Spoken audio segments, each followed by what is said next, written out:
Magandang araw at maligayang Pasko sa lahat. We look back at the hungry Syrian wanderer na si Basel. Siya ay isang banyagang Kristiyano na mula sa Syria na laging handang tumulong at until now ay buong puso niyang ginggampanan ang pagtulong sa madlang people. At sa ating mga kababayan simula pa ng 2013. Minsan nasabi niya na we look at the good side of others not their kapintasan dahil para sa kanya ang lahat ay may kapintasan at nagkakamali. Kahit siya ay isang banyaga, nakikitaan siya ng humility at mayroon good breeding dahil sa kababaan ng loob. At sa mga binibitawang salita. Minahal siya ng marami nating kababayan na makikita sa video ang ilang kawanggawa na kanyang ginawa. Siya ay isang halimbawa ng less for self at more for others at very visible niyang ginagampanan. Siya ay another inspiration sa paggawa ng kabutihan, lalo na sa mga nangangailangan ng tulong. God bless you and your family.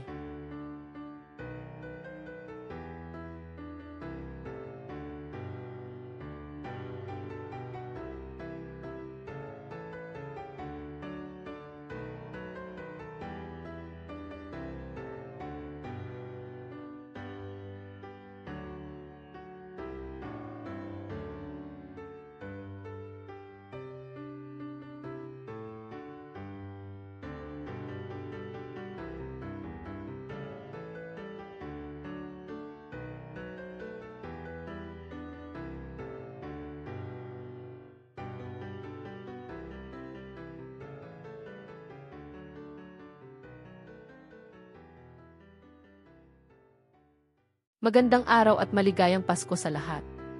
We look back at the hungry Syrian wanderer na si Basel.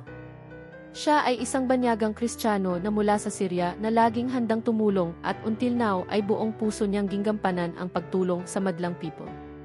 At sa ating mga kababayan simula pa ng 2013. Minsan nasabi niya na we look at the good side of others not their kapintasan dahil para sa kanya ang lahat ay may kapintasan at nagkakamali. Kahit siya ay isang banyaga, nakikitaan siya ng humility at mayroon good breeding dahil sa kababaan ng loob. At sa mga binibitawang salita. Minahal siya ng marami nating kababayan na makikita sa video ang ilang kawanggawa na kanyang ginawa. Siya ay isang halimbawa ng less for self at more for others at very visible niyang ginagampanan. Siya ay another inspiration sa paggawa ng kabutihan, lalo na sa mga nangangailangan ng tulong. God bless you and your family.